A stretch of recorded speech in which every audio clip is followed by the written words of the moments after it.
Hello,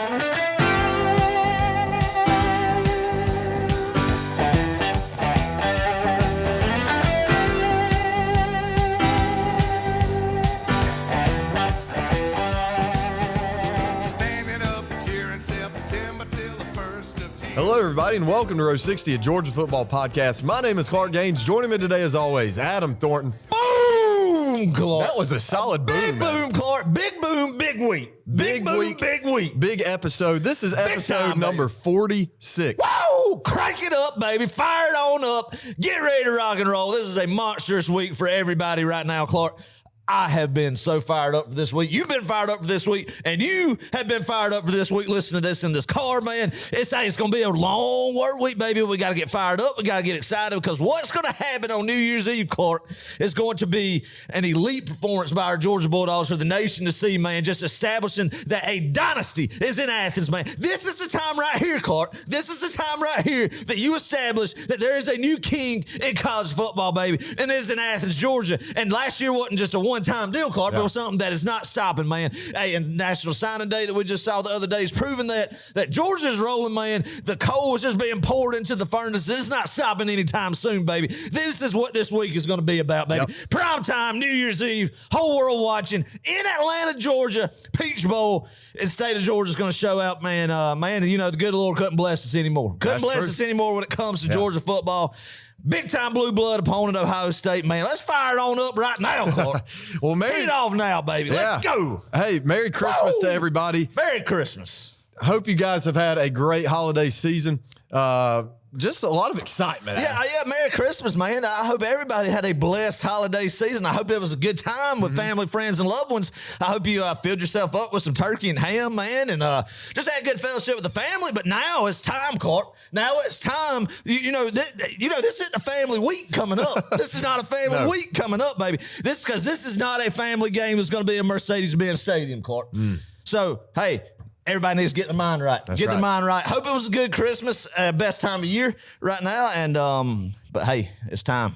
It's time people. To turn the page because it's time, baby. Is it time? It's time, Clark. I'm so jacked up, man. You know, we were just getting through the holiday stuff. You know, you're trying to, enjoy everything going and whatnot. But now it's time to turn complete focus to Mercedes-Benz Stadium at 8:00 on December 31st. And Ohio State I'm out of breath. Buckeyes. I'm out of breath and out of shape, baby. Well, welcome to episode 46. It's going to be a good one. We've got a lot to talk about on this show. We want to start off by apologizing because we tried episode 46 a couple weeks ago or about a week ago now. And for whatever reason, the file, Adam, of the video got corrupted. And so we didn't have any video to go along with the podcast. We want to be respectful of our YouTube viewers, and it wouldn't have been fun to just look at a picture of nothingness as the podcast was going for our YouTube people. So anyway, all that to say, here we are again. We're going to go through some bowl games. We tried it last episode, going through all of them. I don't know. It may be some bonus content later on. Some funny times going through all the bowl games. Of course, now a lot of them have been played, Clark, but it was entertaining with that, and I hate that happens, man. Technology, it'll let you down from time to time, Clark. That's why, I think, in my train of thought is, as a world, we should not be reliant on technology to the highest extent. I feel like that you still got to have some old school principles in there because when you need it the most, technology will let you down. That's true. That's true. That's my thought process on it. Yeah. Well, maybe we should switch over to like film. We could. We could. Digital video film. I'm good with it. I'm good with it. Nah, Clark and the technology department here at Row 60 do a great job bringing it to us. And it was just a glitch. It was just a glitch. It honestly was. You just have that stuff kind of happen, man. And that's okay because we are rolling right now. It's going to be a heck of an episode. A lot to write home about, man. It's going to be high energy. It's going to be filled with a lot of enthusiasm, man, because this is where we've all led up to from starting in July when we cranked up this second season of Row 60. We've come back to this, and we're blessed to do another one of these in December, just like we did last year. Time for the title defense, baby. The run starts now. Right now. On this episode, it starts now. Woo! Let's go. Okay, we've got some announcements we're going to talk about here in just a second. Some things that have happened since our last recording of an episode. Got some fun facts. Then we're going to break down the UGA versus Ohio State history, although it is very minimal. And then we're going to talk about Georgia's offense versus OSU's defense, Georgia's defense versus OSU's offense, and then towards the very end, we're going to pick the New Year's 6 bowl games. We don't have time to go through all of them. It is ridiculously long list. And then last but not least, we have a score prediction at the very end. So I love stick it, around Clark. for all Let's do that. it, baby. Dive right into it. Let's start off by talking about signing day, Adam. Just very briefly, and we're gonna break this down later in the offseason, talk about who we picked up this year, who we signed.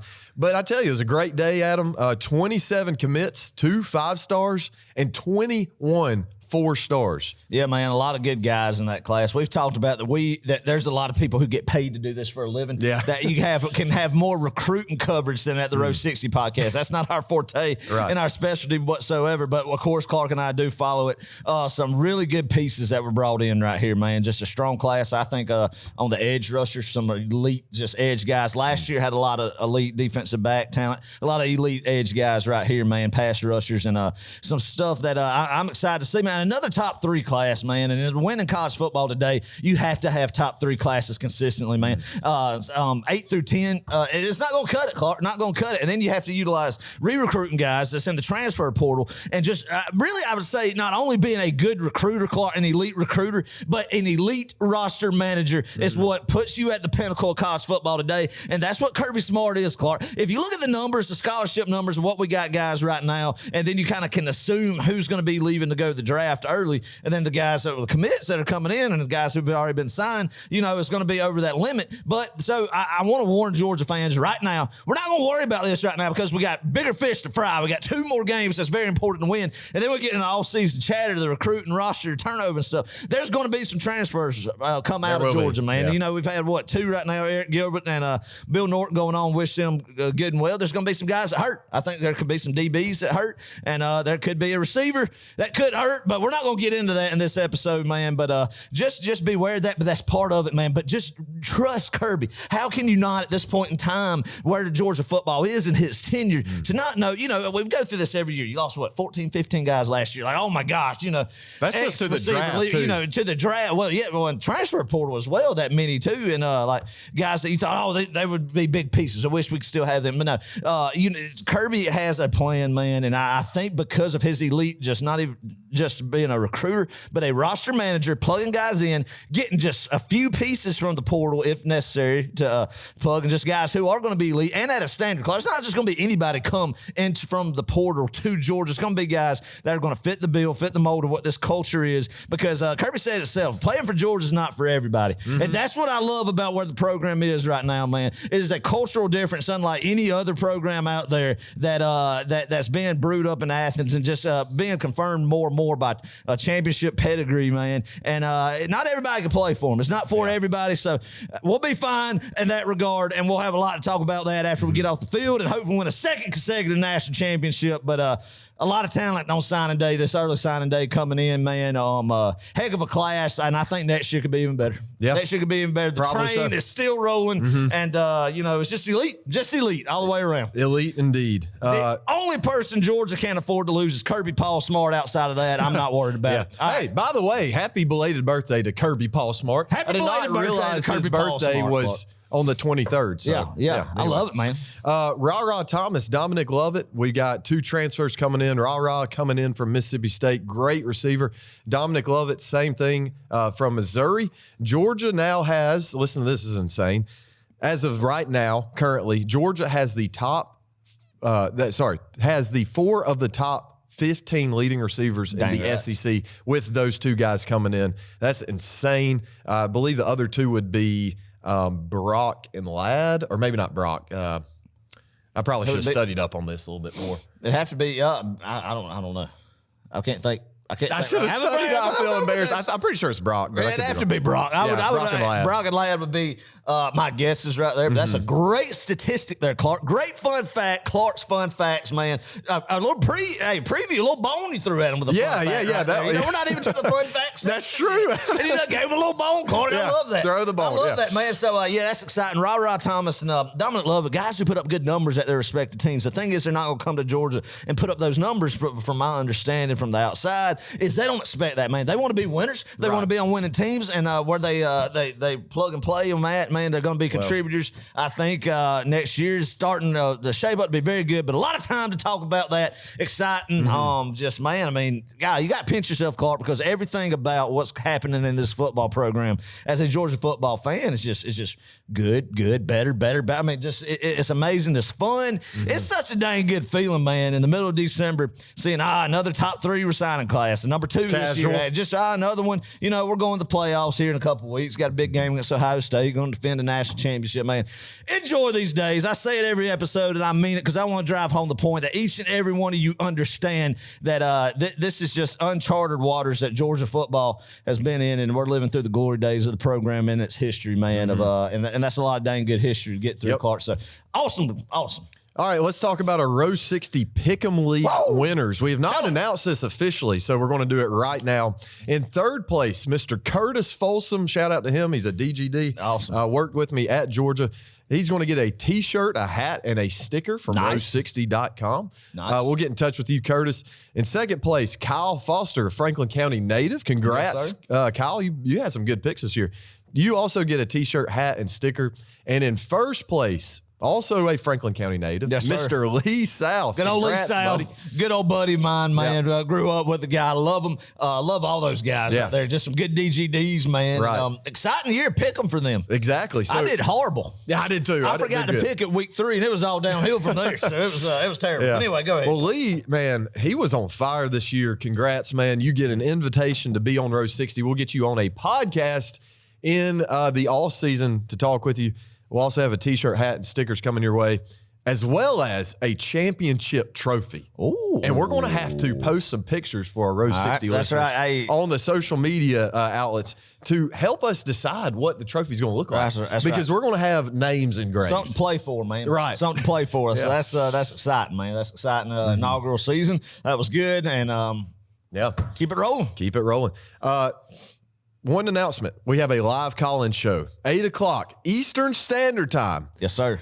On December 30th. It's Friday, right before New Year's Eve, and the Dawgs tee it up in Mercedes-Benz. So that Friday night, 8 o'clock Eastern Standard Time, we're going to be live. Me and Adam are going to be taking calls. It's going to be a big show. It's going to be wild. It's going to be rowdy, and I expect everybody calling in to be wild and rowdy. I mean, the night before New Year's Eve, you got to get it cranked up, get fired up about everything that's coming the following day. It's going to be a Friday night, Clark, like they always are. And everybody should, at that point in time, no high school football going on, just that Tennessee-Clemson game. Put that on mute. Put us on in the background of it. Sit around with the family and get fired up about Georgia football because we're going to bring it. We're going to bring the intensity to a level of a no call-in show like we've had this season, and hopefully it's going to be up to what it was in Scottsburg, Indiana. Yes, the national championship, baby. And we expect everyone to have the same kind of intensity. Hey, I'm going to give my all, and I expect them to give our all back to us too, Clark. And I know they will. We got some great people out there who love the Dawgs, love fellowshipping with us, and that's what it's going to all be about.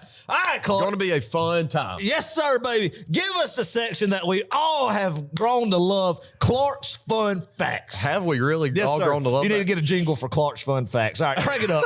What fun facts do you got for us? All right, here we go. Insert Clark's Fun Facts jingle here. There you go. There you go. So I'm going to edit that in later. Perfect. All right, fun facts. Once again, I steal these from people. I give them credit. That's right. Now, there are occasionally a few that I come up with. It's an original idea. Not very many, but this first one comes from Saturday Down South. Okay. Listen to this, Adam. Stetson is now tied for third place for the highest winning percentages for an SEC starting quarterback in history with a minimum of 30 starts. That's right. So Stetson is now tied with A.J. McCarron and Buck Bellew. Yes, Dawg. sir. Yes, sir. They all have a 900 winning percentage. Awesome. That's exciting, man. That's elite company right there. As far as winners, both of them would definitely be considered game managers. McCarron and Buck Bellew hand off. McCarron did a little bit more than that, but a game manager guy, and McCarron's got 2 rings, baby. So Stetson can match him with that. Yeah, so that's a good point. That's awesome. Jay Barker is in first place. Do you know of Jay Barker? Jay Barker. He used to be married to Sarah Evans, old country music singer. Oh, okay. He's like a radio show host. Played at Alabama. I think he did some bad things in his relationship with Sarah Evans that we won't go into because it's a family show and some stuff. Okay. But a smeared image right now, Clark. I would say. From sounds like what I know. I shouldn't say that, but that's just what's out on the tabloids, Clark. The tabloids. What a great word. The tabloids, Clark, for what you hear in the past year or two. So Jay Barker was a quarterback for Alabama for Gene Stallings in 1992 when they beat Miami in the 92 Sugar Bowl to win the 92 National Championship. Their last one before the saving year. I'm gonna have to look up the history. But I didn't know that. That's very surprising that Jay Barker's first, man. I did not know that Gene Stallings, Alabama, during that time in the early 90s was that. Well, did they play 15 games in a season? No, they didn't. That's what I'm saying. So maybe these numbers are a little skewed, but still, I didn't think that Jay Barker. I would have thought like McElroy or McCarron would have had a higher percentage than Jay Barker. But anyway, and I don't know. Or Danny Werfel at Florida in his run in the mid-90s. Right. That's crazy. That's a good statistic because nobody would think that Jay Barker was number 1. Yeah. At least I wouldn't anyway. I don't even know who that is. All right. And then Connor O'Gara on Twitter, he says, and this is just insane, 15 of the last 16 SEC championship winners have played in the national championship. Boom. Boom. Yeah. Swing that arm at him for Joe from Jefferson. Swing that arm. It just means more, baby. Yeah. Just means more. Mm-hmm. The one team that didn't make it was Alabama in 2014. Right. They got boat raced by Ohio State. Yeah. That game, Clark. You start looking at that kind of deal right there. I do believe was Alabama. Were they number 1 seed? They were the number 1 seed, and Ohio State slipped into that 4 seed, man. Mm-hmm. Cardell Jones, the third-string quarterback, came in there. And Kirby had a time that day with that Urban Meyer offense, but Ryan Day's no Urban Meyer. And there's no Ezekiel Elliott either in that backfield. But man, that was a heck of an upset, man. They blew that Alabama team out in New Orleans that night. Mm-hmm. For inaugural playoff right there. Yeah, that's a good point. First one. Then Florida State and Oregon play in the Rose Bowl. There you go. Georgia now has an active bowl appearance streak of 26 straight bowl games. That streak started when Kirby was a junior playing safety. I love that. Georgia. That's what I like to hear, man. That's awesome. That shows consistency. That is a good tip of the hat to the guys out there that the Jim Donnans, Mark Ricks, and now Kirby's of the world who, this program we would say has just gotten to the elite level, Clark. But there's always been a 10-win game kind of threshold there, so to speak, and kind of going to those games that, some BCS games back in the day, and then some of those right under BCS tier level New Year's Day games, Capital One Bowl, Outback Bowl, what they were called at the time, man. And something that good consistency, man. You can't speak of that in like Auburn, Alabama. It's not there. You can't speak about that in Gainesville, Florida. It's not there. But the Georgia football program has been consistent, and it always has been. Even though we talk about that, some of them days, when you think back on it now, where Georgia is, but you got to look at it in the perspective that even before what Kirby has done with this program, we were in some good times too. Yeah. But now it's just going to a whole nother level, man. And the kings of college football is what is in Athens, Georgia now, baby. Yeah, good point. And hey, you got to tip your hat to Mark Richt. I mean, he's the reason why we're sitting in this position. Or part of it. Kirby's obviously taken it to a whole new level. But yeah, absolutely. I mean, he was he did some good things for a long time, and even Jim Donnan, kind of built that roster kind of in the mid-90s going into the late 90s, and then left a good one for Rick, and then Rick just took it to another level. Now Kirby's took it to another level, and I don't see how anybody after Kirby can take it to an even higher level. But hey, just good. Speaks volumes, man. Speaks volumes. What else you got for us, Carl? Well, Adam, let's dive into the Peach Bowl. We're going to preview this game and talk about it. Wait. We've got all sorts of stuff to talk about. I love the fact, Clark. And we've said this now for a few years, Clark. Has Kirby Smart beat Lincoln Riley? He has. In a playoff, in a historic venue in the Rose Bowl. Yep. Oklahoma, blue blood, right? Yeah. Has Has Kirby Paul Smart, Clark, has he beat Jim Harbaugh in the Michigan Wolverines? He has in the Orange Bowl last year. Blue blood, right? Yeah. I mean, absolutely. America loves the Wolverines. America loves the Sooners, right? Has Kirby Paul Smart beat Brian Kelly not only at LSU, but at another institution? He has. Notre Dame, right? Yeah. They're pretty Three big times. Blue, yeah, pretty big. He's beat Brian Kelly 3 times, Notre Dame twice. Big blue blood, right, Carl? Yeah. Right. I'd say so. Has Kirby Paul Smart beat Dabo Sweeney and Clemson? He sure has. You know, I guess here lately they've been considered one of the top dogs in college football, right? Yeah. Undefeated record against him. Has Kirby Paul Smart beat Nick Saban and the Alabama Crimson He Tide? definitely did that. You dang right. It took him a while, but he did it. Anyway, look at all these trophies on the wall, man. Go out big game hunting. He stuck that air right through all these teams. One more left to hang on the wall, man. One more team that is America's team. They're love fest, man. Everybody in the Northeast loves some Ohio State Buckeyes. Everybody in Midwest America loves the Ohio State Buckeyes. A lot of people in South Carolina that are from Ohio that moved down to Myrtle Beach and Hilton Head, all them places, love the Ohio State Buckeyes. A lot of people who moved, shifted from the Midwest to California, love the Ohio State Buckeyes. This Buckeyes this Buckeyes that. It's been Buckeyes ever since I can remember watching college football, since Craig Krenzel, is that his name? I have no idea. Craig Krenzel. God, that's a tongueful right there. It reminds me of a pretzel when I say that. When I say Did you a just tongueful mix? right there. Did you just make your old word up? Yeah, no, that's a tongueful. You never heard of that before? I've heard of mouthful. I have never, and I've heard of like tongue tied. Okay, I might have made that up. You did make your tongue full. So anyway, man. Okay, keep going. Craig Krenzel. Okay. I don't know if there's an R for Krenzel or Kinzel. But anyway, when they won it in 2002 with Maurice Clarett, now they'd be hearing, Ohio State this, Ohio State that. No, come down south and see what is about to happen, baby. Ooh. The Big Ten football. Bring them down to Atlanta, Georgia, man. It doesn't set up any better than this for a Georgia football fan. Somebody who hates Big Ten football, who hates Ohio State University, who hates Urban Meyer. I hate freaking Ezekiel Elliott, whatever his name is. I hate, who else have they had? Ted Ginn Jr., Troy Smith. Who else? I don't like Ohio State. I don't like the culture. I don't like the painted up faces that all those guys up there in the stands have. I do not like Ohio State, baby. It is time to bring them down to the state of Georgia and let them know what Southeastern Conference football looks like. I've been perusing, Clark, their message boards, all right? Been perusing their message boards, and they're confident. You know, there's some reasonable takes on there. They could definitely beat Georgia. We're going to get into that. But I love it, baby. I love what they're coming down here bringing. I'm going to love to see what the Ohio State fan base is going to bring to the table. It's time to let it freaking rip, baby. Oh, man. Fired up about this game. This is one we needed. Ohio State's a big trophy we need to hang on the wall to continue what had the trophy case with this Georgia football team's doing. Hey, you sound out of breath. Adam, listen to this. Out of shape. You know, I don't have Peach Bowl tickets currently. But after that right there, I'm about to go get some. It's big. It's big. Golly.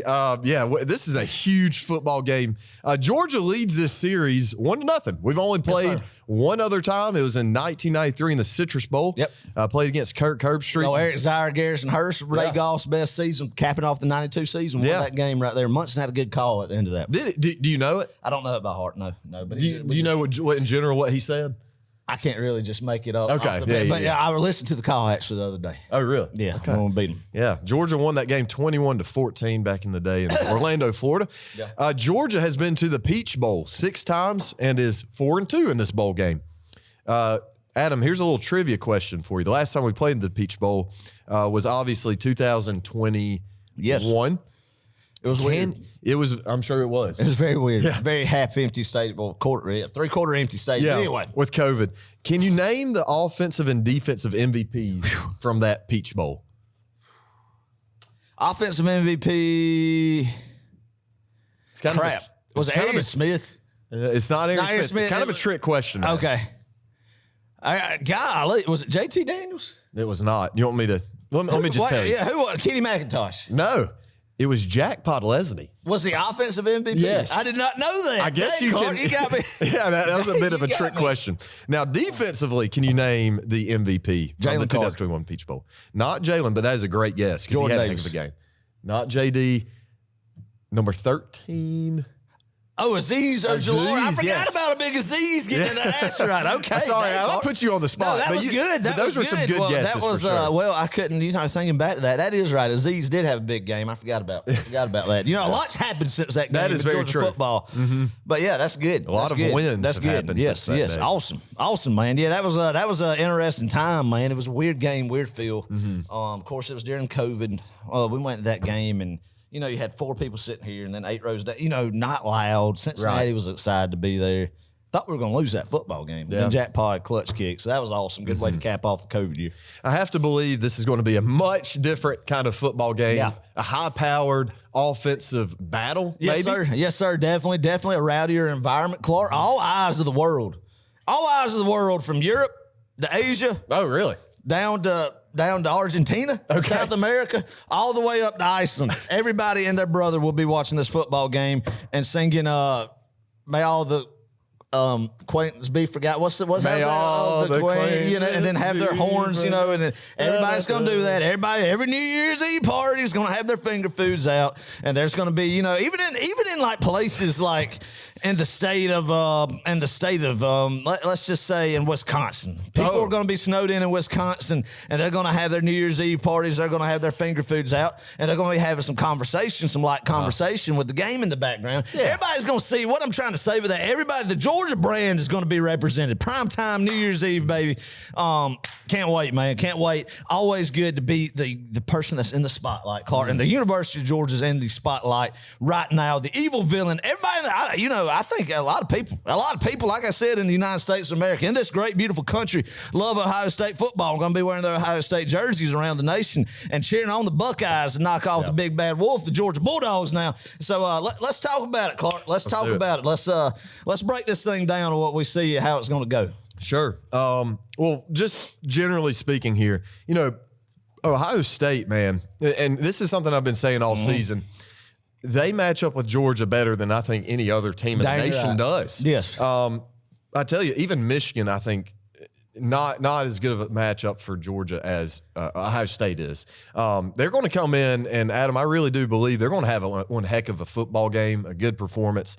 But I don't know if it's going to be enough. We're going to save score predictions. I do think Georgia's going to win this game, and there's a lot of good reasons why we think this way. I think, Adam, you're on the same page with me.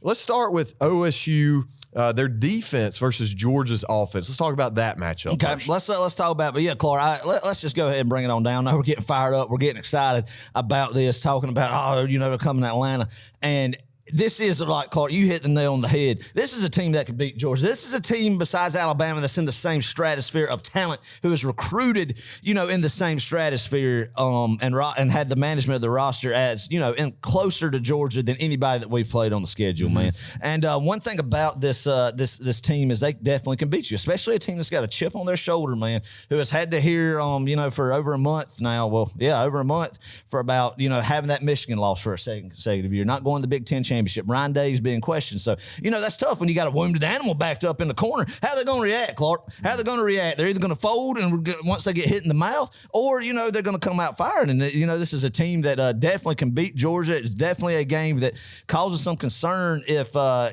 feel like, when we'll talk about that on the offensive side of the ball, if turnovers don't go the right way. But, okay, talking about this against this Ohio State defense, man. Ohio State's got first-year defense coordinator Jim Knowles, Clark. Jim Knowles is a guy who's been around. A guy who was at Oklahoma State, I think, is a team that has some good stats on their defense this year. Much improved since Knowles has took over for that unit. I think a team that's been banged up on the defense side of the football this year, and a team that is going to be healthy coming into Atlanta. But I feel good about Georgia, especially in a controlled climate and environment with our offense, with the guys, the healthy. And on the flip side of that, you're going to have a healthy A.D. Mitchell ready to go, right, and a healthy Ladd McConkey back, good Lord willing, and guys who have kind of rested up. And you saw it towards the tail end of the year, some guys who really needed this 28-day break, And I feel like we're going to be good to go on the offensive side of the football. This is a venue we've played in 2 times already this year, Clark, and scored 49 and 50 points in, man. And I feel like this is going to be something with this Ohio State team, Clark. I hope that what we do, what Georgia does on both sides of the football, is come out early and punch them in the mouth. Yeah. Man. Let them know that if you're going to beat Georgia, you're going to have to be physical. You're going to have to be as physical as Georgia is. And I think it's going to be something that we're going to spread that defense out, man. I think you're going to have some 5-wide looks, some 4-wide receiver looks, spread them out a little bit, and get 19th ball a lot, and then maybe establish a running game first, and then hit some explosive plays downfield, man. And I feel good about Georgia putting up points against this defense, Clark. I really do. Yeah, and I mean, they've got a good defense. I think they're one of the better ones in the nation. Granted, have they played anybody yet? I don't know. I mean, that's up. That's how, that's up for your judgment. But, they've played some solid talent, I think, including Michigan. But you saw what Michigan did to them, and they exposed them. And one of the things that Michigan did, they ran the football, but they got those one-on-one matchups, and they attacked the perimeter of the field. Ohio State got burned several times. Yeah. Their secondary, I think, got exposed. Granted, you could say the same thing about Georgia's against LSU. Yeah. I mean, I don't know. It's a little give and take, but I think really where we're going to hurt these guys is running the football and then establishing the deep ball, throwing it downfield, and no better player to have on your team than A.D. Mitchell for that purpose. So stretch the field a little bit. So I think he's going to have a huge impact on this game, Adam. I think a lot of people, Clark, think about what Georgia's offense was. A few of these games that we've seen this year where they were really a lot more heavy on the running game, and then got into the red zone and couldn't punch it in there, and don't think that this offense can be explosive, Clark. This offense can 100% be explosive, man, and you're going to see it wide open. I'm very fired up about what Todd Monken's game plan is going to be. There's no better offense coordinator quarterback combo than Stetson Bennett and Todd Monken that you would rather have if you're Georgia in this game from an experience standpoint of reading defense, of getting guys in the right plays, man, and you're not going to have any weather to dictate like we did up in Lexington, Kentucky a few weeks ago about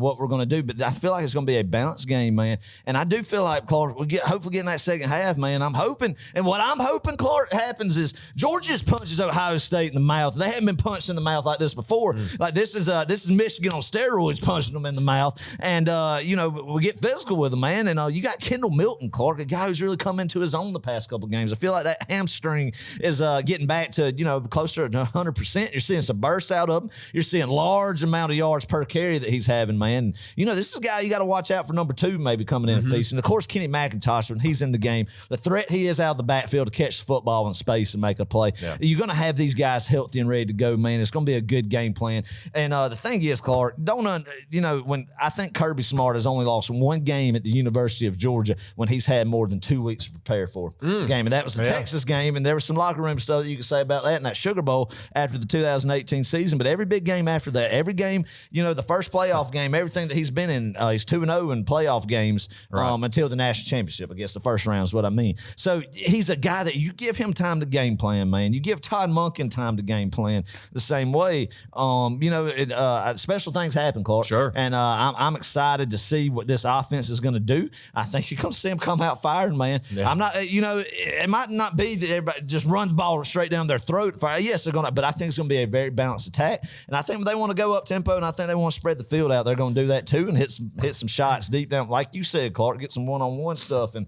And it's going to be exciting to see, man. Linebacker play for Ohio State is going to dictate a lot, man. And defensive line play. What kind of push is our offensive line going to get, man? What kind of push, what kind of time Stetson's going to be, what kind of holes going to open up to get that running game going? And I feel like, Clark, if we could bust off and establish a run game at the first half, that second half is when you're going to see that signature Georgia impose your will, Clark, and move the football. Even though they know we're going to run the football, Clark. Even though they know we're going to run, we're going to run the football. We're going to line up with 2 tight ends, and we're going to run the ball between the tackles, and we're going to gain 4 or 5 yards per carry, and they know it's coming. They can't do anything about it. That is what I love, and hopefully that's where we see this Georgia team and this offense in the second half in Atlanta.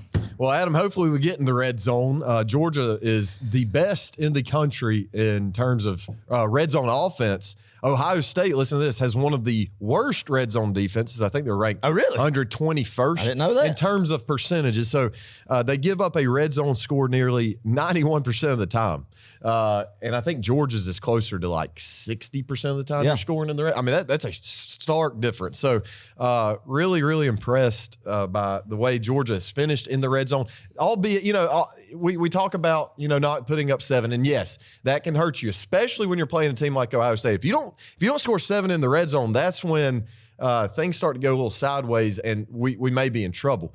But we do put points on the board when we do get in the red zone. So we got to keep doing that. Adam, the one thing that has concerned me in each game this season is turnovers. Yeah. And for whatever reason, we've just had a surplus of turnovers this year.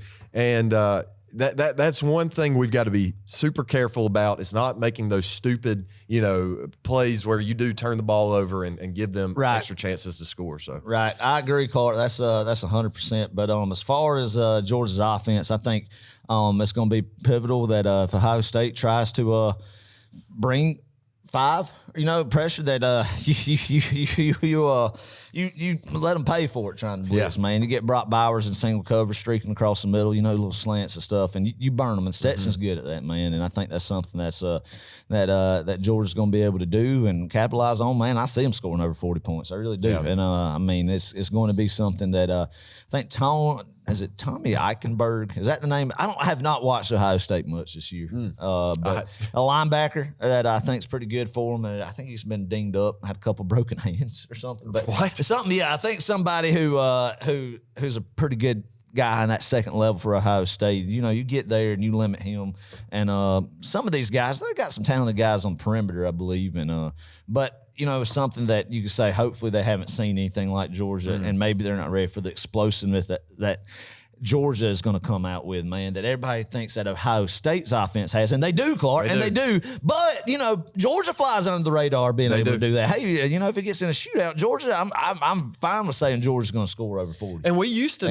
could say that. We used to pray that we'd never get in a shootout. In 2019, we couldn't keep up with a team like LSU. But now, man, if you want to go and you don't want it to get that way. That's not how Georgia the standard of play is. But when Monken wants to unleash it, man, with Stetson, they could do it. So, and I feel like this is going to be a game where it's going to come out aggressive from the beginning to the very end, Clark. And I'm excited about it. If anybody has thought up to this point, including myself, if anybody has thought that we've been holding out offensively as far as play calling goes, we don't have to wait anymore. We're definitely going to have some stuff up our sleeve. And what you said, Adam, with a month of prep, Todd Monken and Kirby Smart on both sides of the ball, there's going to be a lot of new things that Ohio State's probably haven't seen on film. And it's probably going to be the same for us. We've got to be aware as well of what they can do. You hit the nail on the head though, Clark. With you cannot have handoffs like what happened in the SEC championship, where miscommunication on that and fumbles.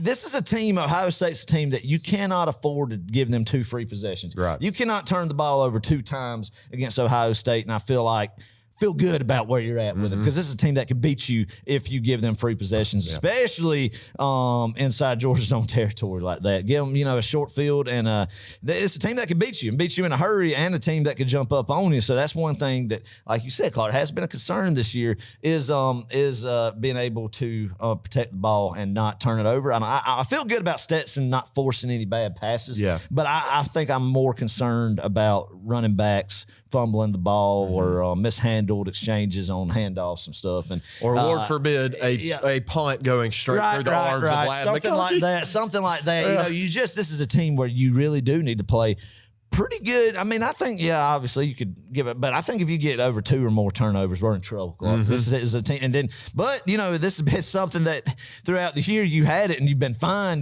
But this is a team against Ohio State. You get into the level now, Clark, that you have got to protect the football. You can't turn over the football, man, and expect to win these games. That's true. On the flip side, let's start talking about Ohio State's offense versus Georgia's defense. This is the big matchup. Talking about. And speaking of turnovers, this is one thing I just want to throw out right quick while we're on the turnover subject. They don't turn the ball over very much. In fact, I think they've only turned it over 10 times this season, a total of 10 times. So we may get one, maybe, hopefully, maybe more than that. But they protect the ball, and C.J. Stroud is really, really accurate with his passes. He's had only, I want to say, maybe 4 interceptions all season. Wow. That's pretty impressive. Yeah. So their offense is very impressive, Clark, and they have Ryan Day has a reputation as a big offensive guru, and as much deserved. And C.J. Stroud has been good for a couple of years now, and a guy who was very, very, and it's going to be a guy who's going to be a starter in the NFL one day. Oh yeah, and a guy like you said, Clark, he's more of a pocket passer, a guy who stands in the pocket. I think he's only had like 64 total rush yards all year. I know it's under 100 all year, so a guy that's not one of these guys that's going to get out of the pocket in a hurry and scramble and beat you with his legs, but a guy who's deadly accurate with the football. Marvin Harrison Jr. might be the best wide receiver in the nation. I know the Tennessee guy, Hyatt, won the Blitnikoff, but Harrison's a guy, Clark, that it can make a lot of catches in contested areas. You know, you can Stroud puts it in a small window, and Harrison makes some unbelievable grabs with it, man. And you got these guys.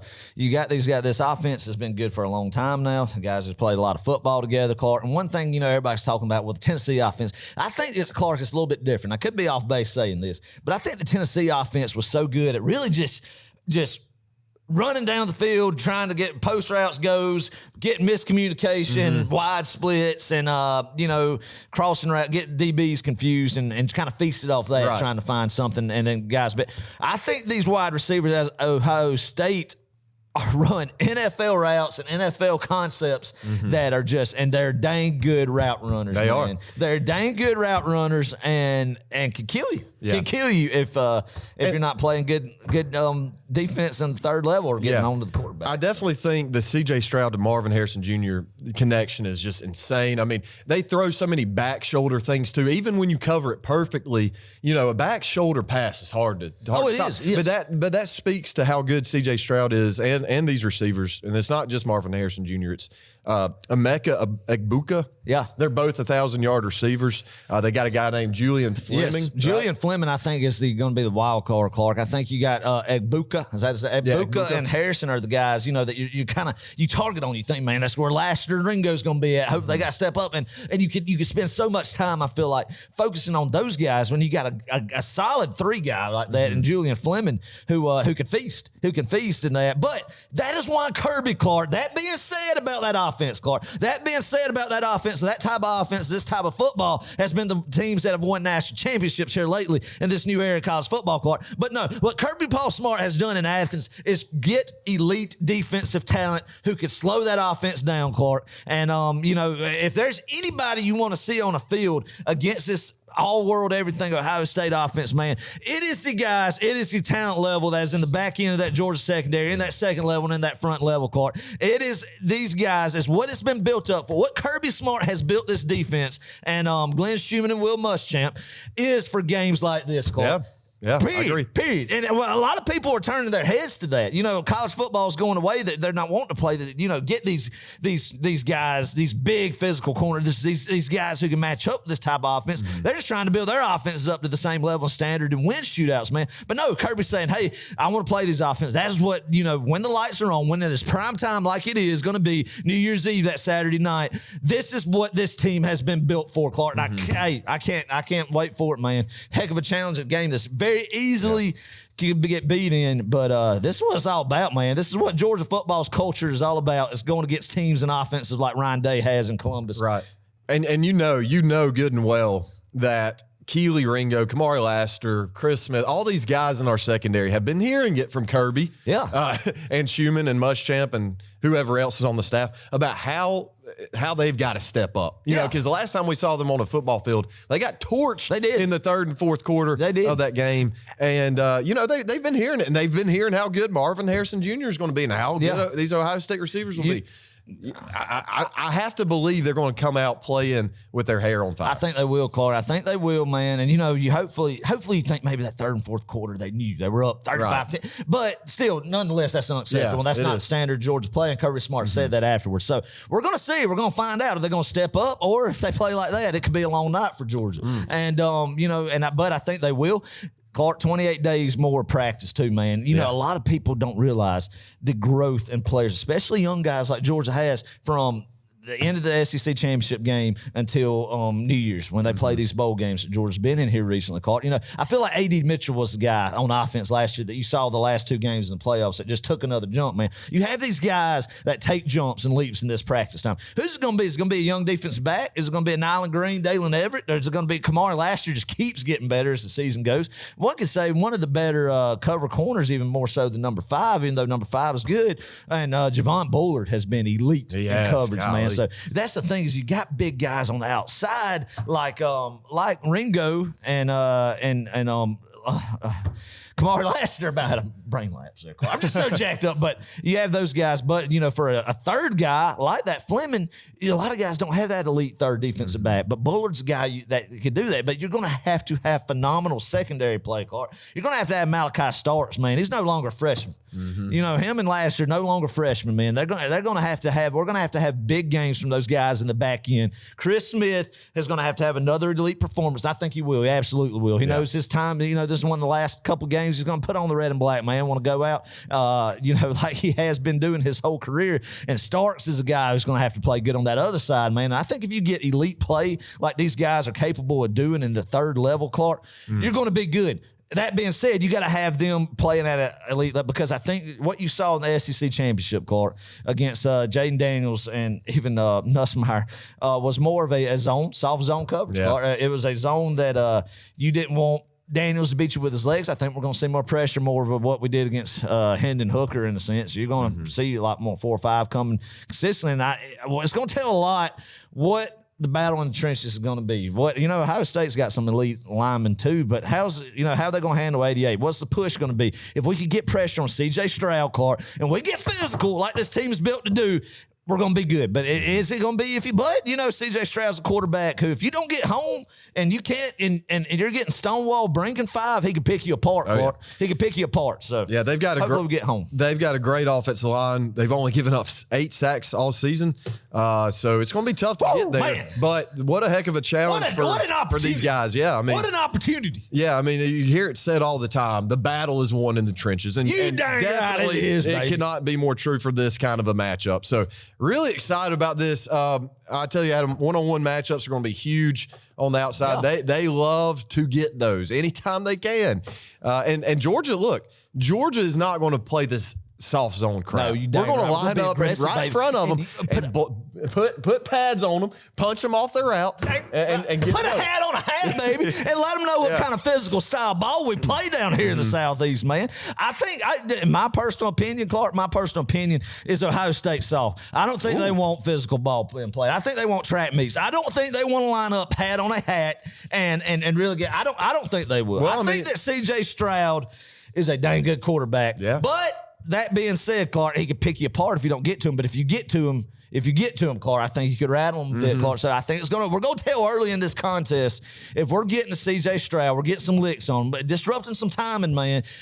It's going to be a fun night. I think we're going to limit them. But, Clark, if you get there now and we're sending some, we're sending Bullard off the edge some, and their tackles are picking it up, running backs picking it up, and we're sending about 5 guys and not getting home, and then Stroud's picking us apart with, like you said, them back shoulder throws, one-on-one coverages like that.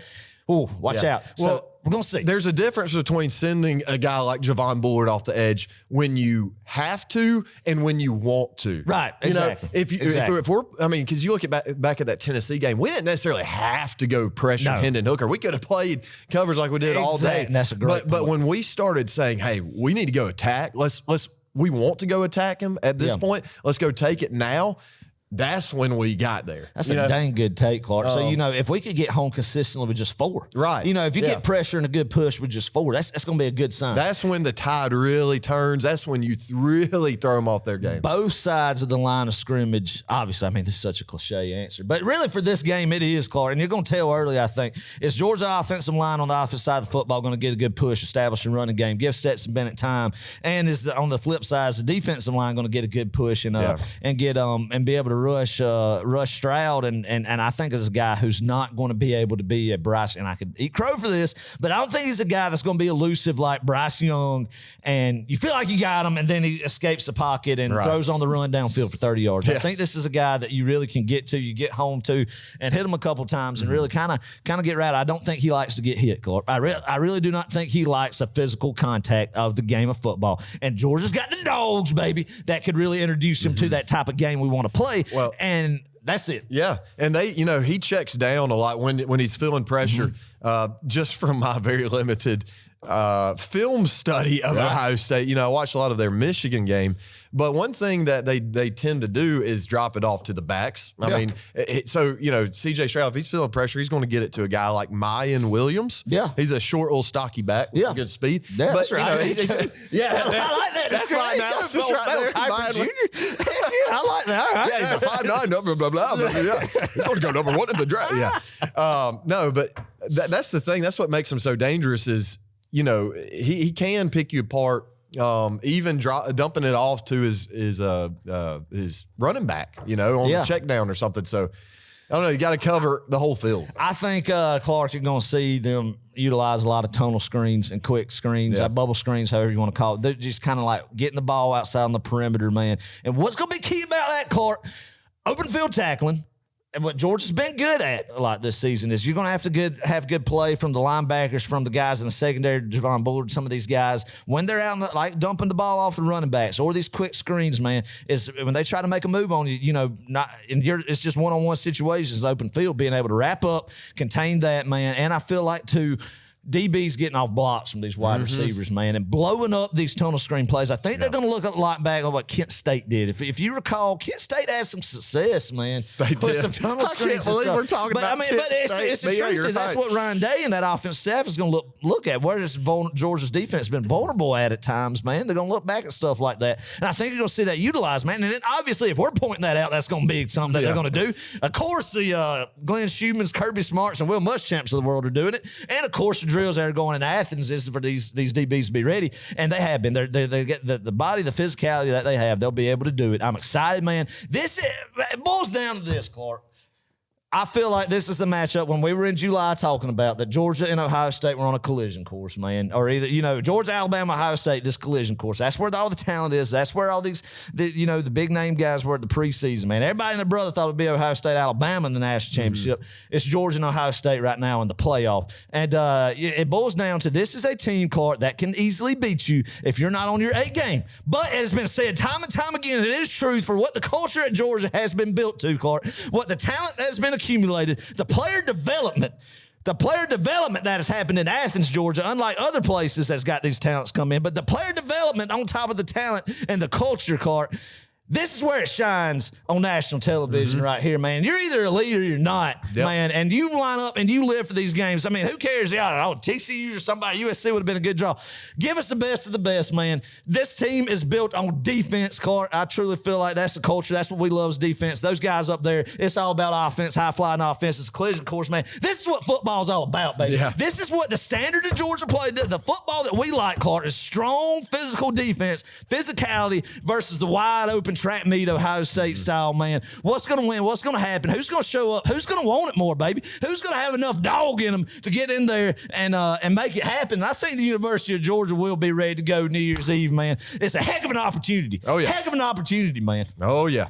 Well, that pretty much wraps up our analysis. Wait, one more thing I want to say. Give it to us, baby. Give us another one. Give us another one. This is just a little bit. Ohio State, they score an average of 44.5 points per game, but will they do it against the Dogs? We'll see, but I love it. I love it, Clark, because it's good on good, baby. It's good on good. Hey, these guys are playing the best of your best. And, another thing to really fire up both sides is these guys all are big draft picks. It's going to be a lot of good film against the best of the best, man. So, hey, Keely Ringo, baby, you go out there and you make you some money. Jalen Carter, man, you're going to go up against some guys who are pretty good on that offensive line.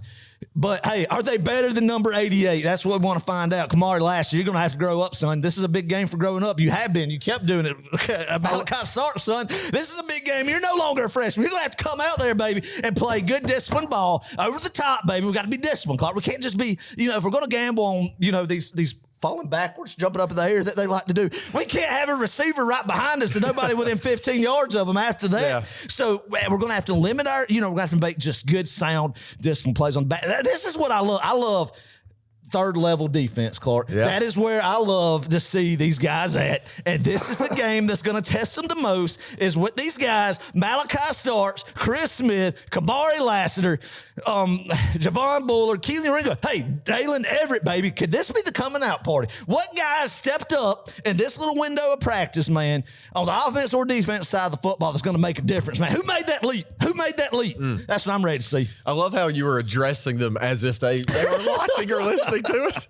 I love that. Oh, man. All right, baby. We're going to save our score prediction for just a little bit longer.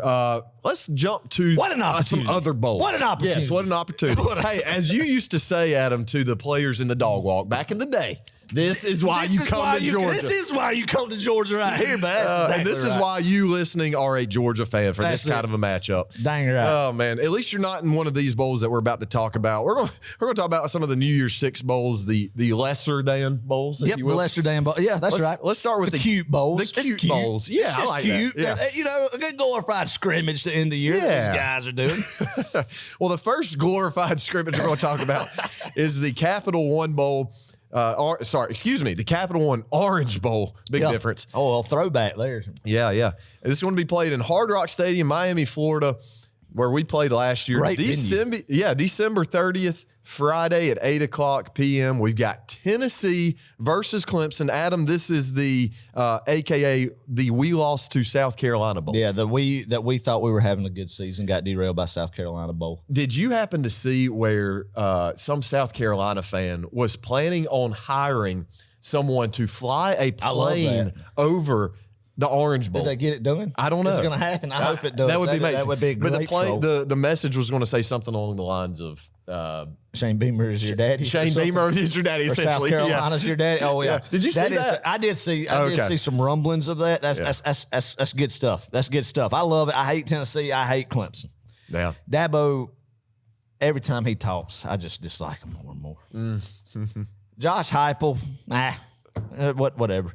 But I hate Tennessee. I don't like their fan base, man. I love that this team thought that this is Tennessee's big year. Oh, yeah. This is Tennessee's big year. Oh, yeah. So Joe Milton, man, big opportunity to try to, get a leg up on the start quarterback in Knoxville next year. Cade Klubnik, the Clemson heir, DJ Uyunglele, our good friend DJ Uyunglele. Friend of the show. Who was the first opposing quarterback to be reviewed at the beginning of the Row 60. Ah, yeah, you're right. Our first episode was that Clemson game, the inaugural season opening episode. We were pronounced DJ Uyunglele. So, remembrance of him and his time at Clemson, going to Oregon State, Corvallis. Clark, I tell you what, man, Jalen Hyatt, Joe Milton, Hendon Hooker, obviously not playing. Give me Clemson. I hate it. Yeah. I hate it. But I think Clemson's going to win this game against a Tennessee team who's not what they were in the regular season. And I hate that. I would have loved to have seen Tennessee's best against Clemson's best. But, Jalen Hyatt not playing. Hooker can't play because of injury. It wasn't an opt-out on his part because I want to give the kid credit, for that. But I just think Clemson's going to win this football game. They're Joe Milton's not accurate up with the football, and there's some talent on defense at Clemson. And I think they'll move the ball on Tennessee's defense, Clark. Yeah, I think Clemson's defense is the difference in this game. They are favored, by the way, by 6.5 points. That line may or may not have moved since I wrote that down.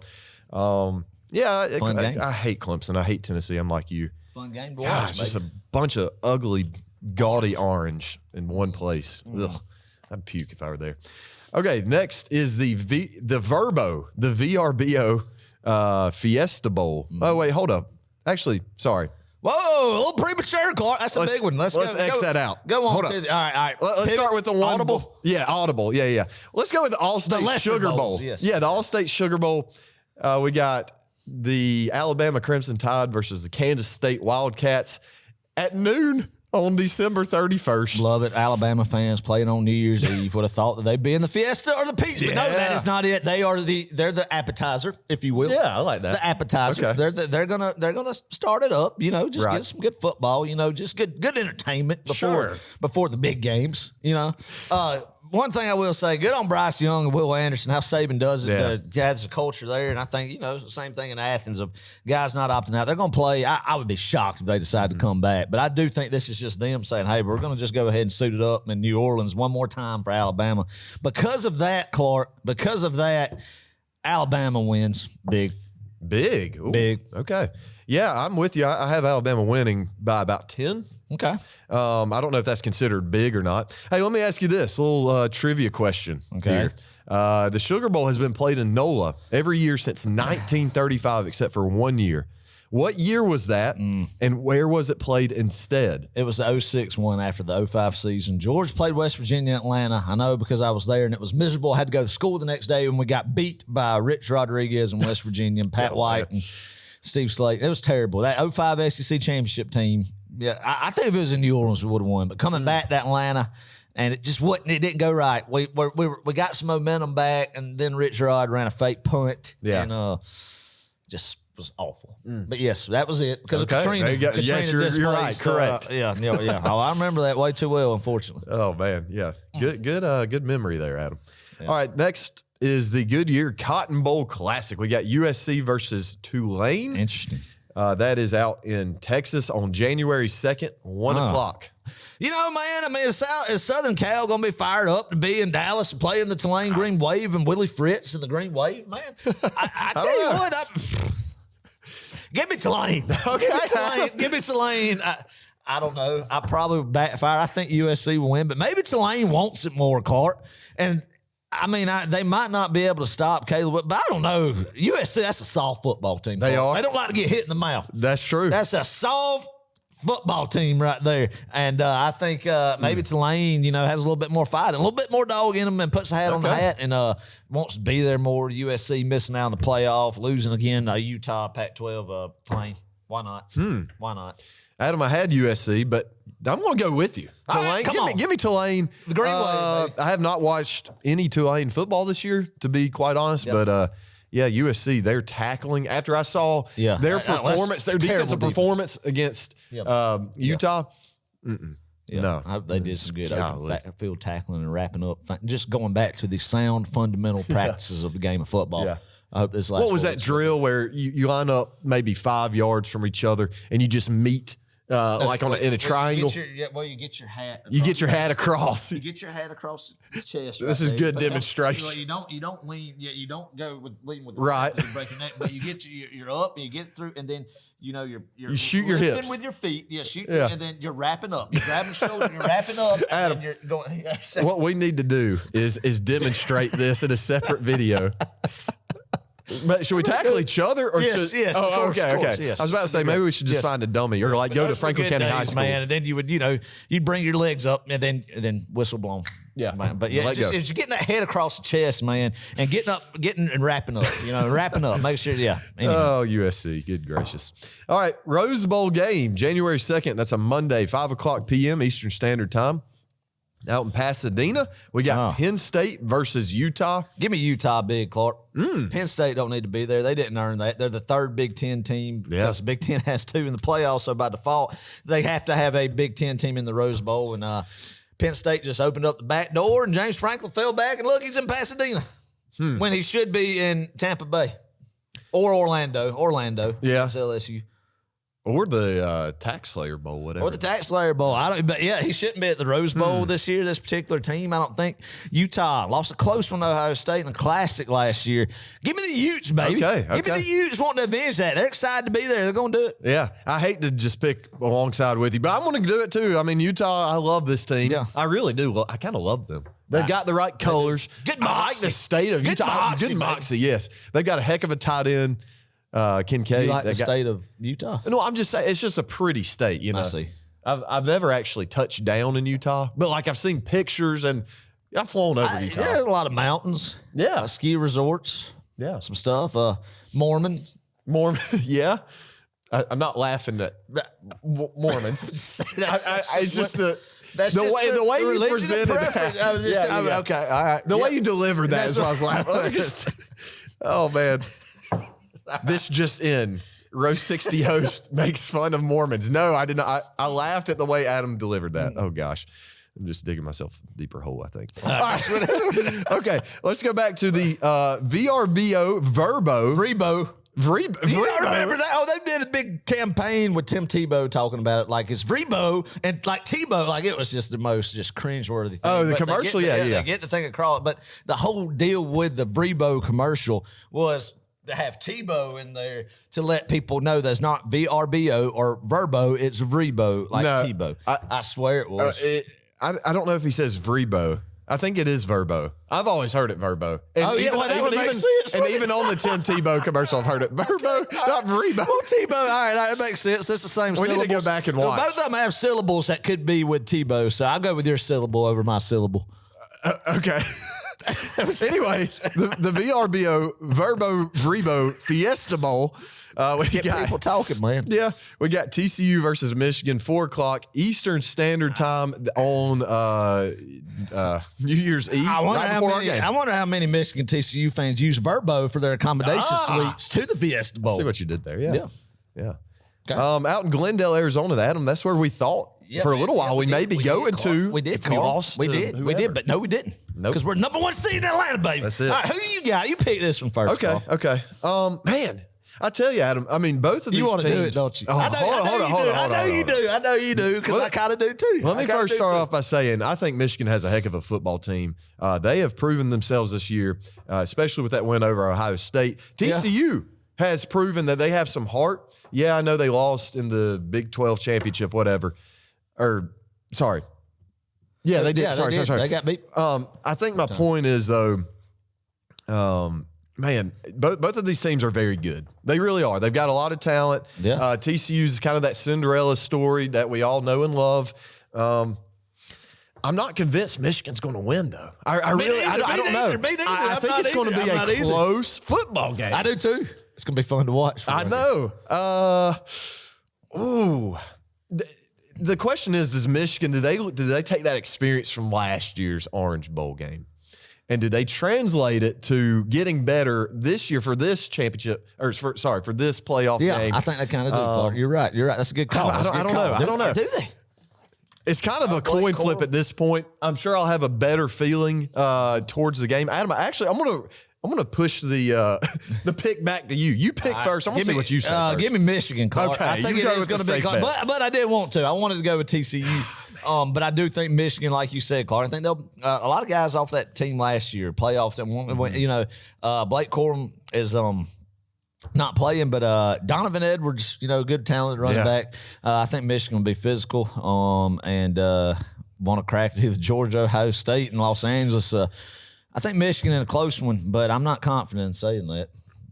I'm gonna go with TCU. All right, I like it, baby. Give me Sam Duggan, baby. And Sonny Dykes. Sam Duggan, Max Duggan. Max. Sam Duggan. Who's Sam Duggan? Wait, I must be thinking of somebody else. I don't Sorry. know who. All right. Max Duggan. Max. Yep. Is it Dugan or Duggan? I don't know. Because I've heard people.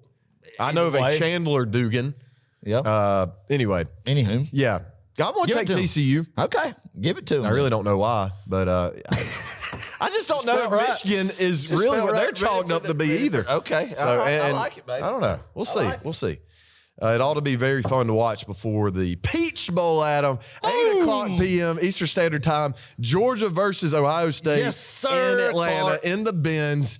It's going to be a great time. Adam, I've got to get a ticket. I've got to get in there. Yeah, you do too if you're out there. Everybody's getting in there. It's going to be a good time, baby. Everybody's going to enjoy it. This is why we're Georgia football fans for this experience here, Clark.